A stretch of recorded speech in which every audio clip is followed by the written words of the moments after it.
Two people, the same age, 61, same salary, same employer. One of them puts $35,750 into her 401k this year. The other one puts in $9,000 because nobody told her the higher limit exists and she has never changed the number since the day she was hired. That is the entire difference, and it is worth more than most investment decisions either of them will ever make. So today we are going to do what this channel does. Not the headline, the arithmetic.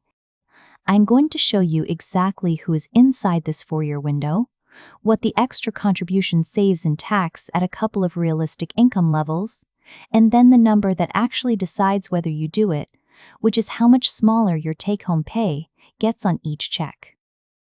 And I will tell you the 3 situations where I would not max this out at all. I am Susan, this is the Retirement Lab, and everything here is general education rather than advice for your situation. I will state my assumptions out loud every time I run a number, because a number without assumptions is just a slogan. Let us build the limit from the ground up, because the headline figure hides 3 layers. Layer 1.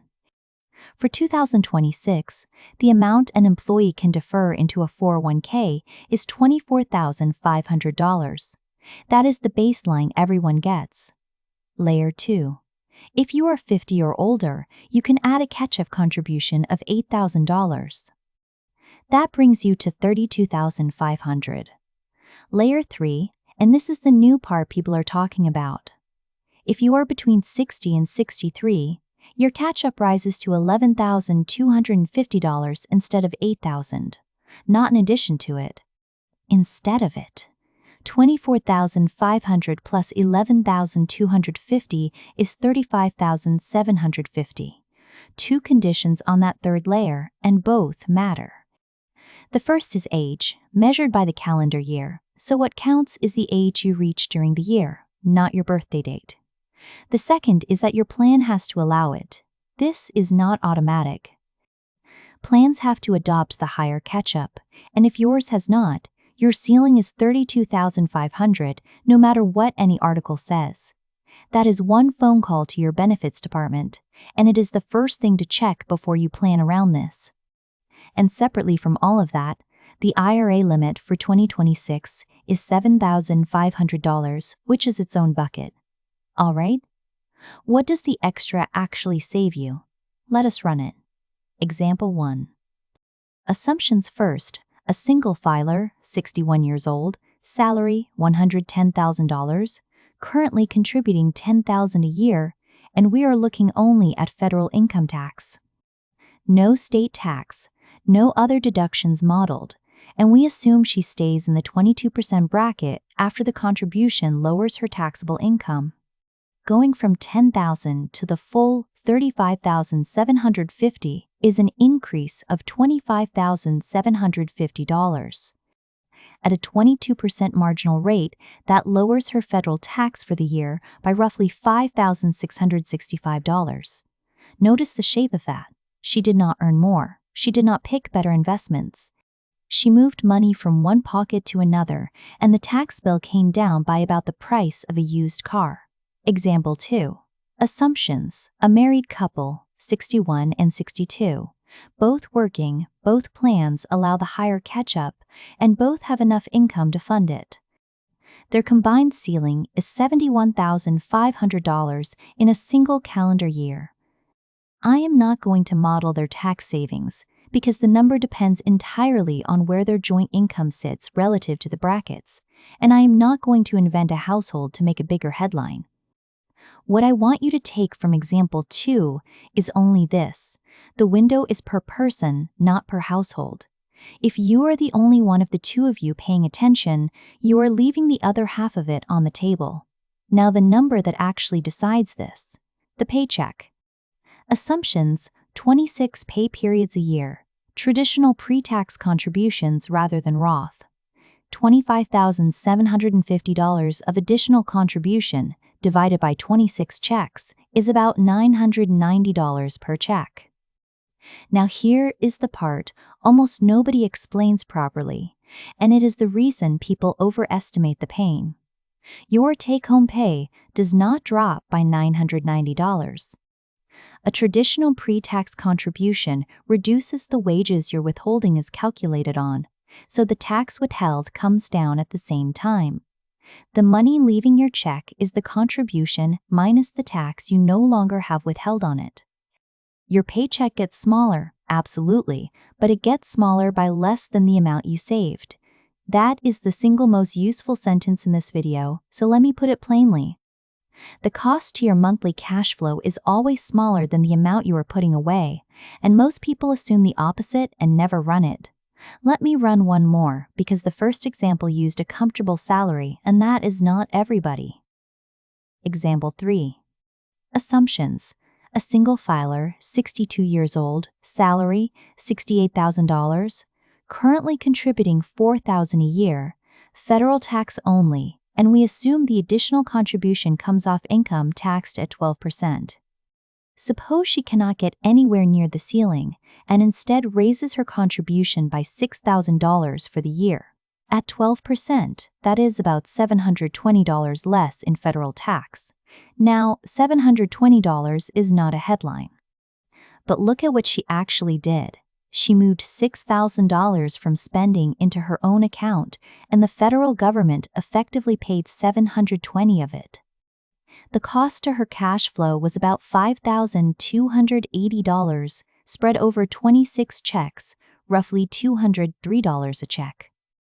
I include this example on purpose because there is a version of this topic that only speaks to people who can max out, and that version is useless to most households.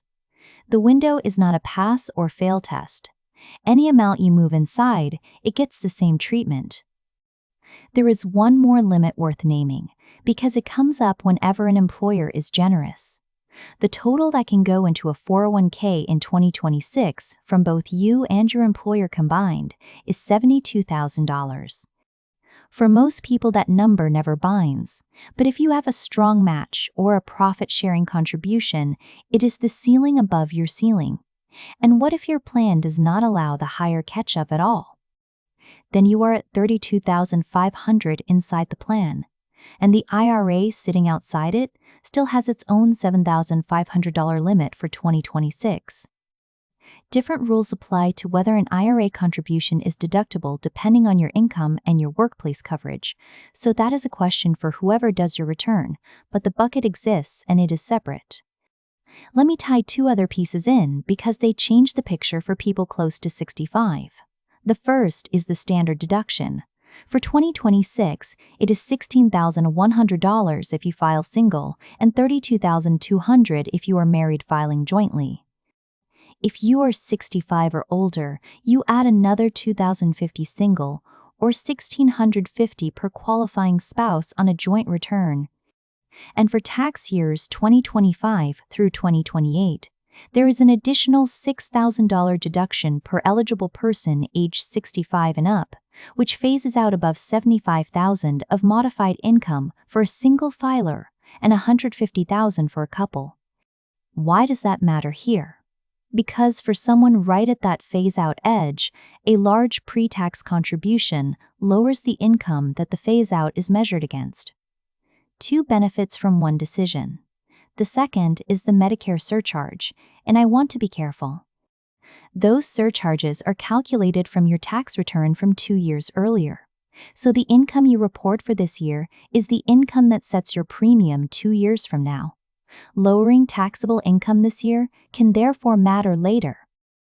I am deliberately not putting a dollar figure on that because the thresholds for that future year are not published yet, and this channel does not run numbers it cannot source.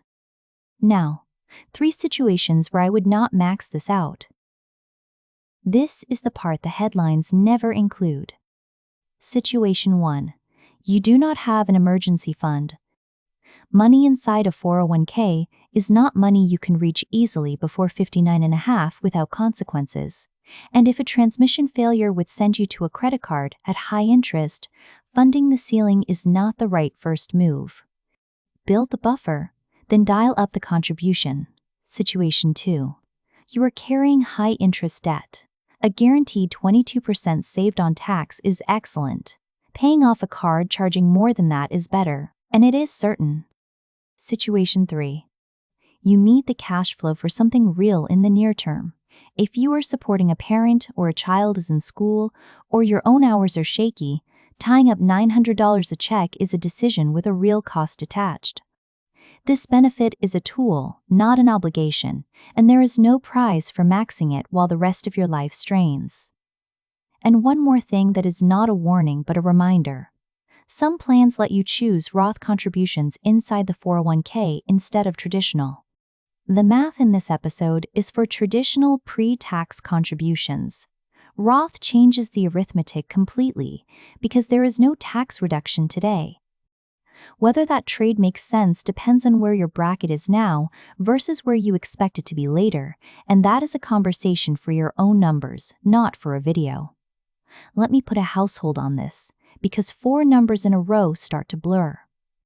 A woman wrote to me last year who was 62, widowed, working as a hospital scheduler, and terrified in the quiet way people are terrified when they have been competent their whole lives. She had been contributing the same 6% since 2009 without ever revisiting it. We did exactly the arithmetic in this episode. Her plan did allow the higher catch-up, which she found out with one email. She could not fund $35,750, nowhere close. What she could do was raise her contribution to $15,000 for the year, which was an increase of about $9,000. Her take-home dropped by roughly $260 a check. Not the $346 that $9,000 divided by 26 suggests because of the withholding effect we talked about. She noticed it. She adjusted 2 things in her budget and stopped noticing it by the 3rd month. 3 years of that inside the window is $27,000 of contributions plus whatever it earns from a household that started the conversation believing there was nothing left to do. That is the whole reason I run these numbers out loud instead of quoting ceilings. The ceiling was never her decision, the paycheck was. So here is what to do this week, and it is 3 things. 1. Call your benefits department or open the plan document and ask one question. Does this plan allow the higher catch-up contribution for ages 60 to 63? Yes or no? Everything else depends on that answer. 2. Count your remaining pay periods this year. If you want to use the full amount, the contribution has to be spread across the checks you have left, which means a later start needs a bigger percentage per check. 3. Before you change anything, run one number for yourself. Take the extra annual contribution you are considering, divide by your remaining checks, and then remember that the actual drop in take-home will be less than that. Write both figures down and look at them next to your budget. Here is where this leaves you. This window is 4 calendar years long and it does not repeat. If you are 60 this year, you have 4 chances. If you are 63, you have 1. That is not a scare tactic, it is a calendar. And calendars are the easiest thing in personal finance to plan around because they do not surprise anybody. Now tell me something in the comments. If you are inside this window, does your plan actually allow the higher catch-up? I ask because I suspect the answer varies more than people realize, and knowing which kinds of employers have adopted it would be genuinely useful for everyone reading. I am Susan. Run your own numbers, write down your assumptions, and I will see you in the next one.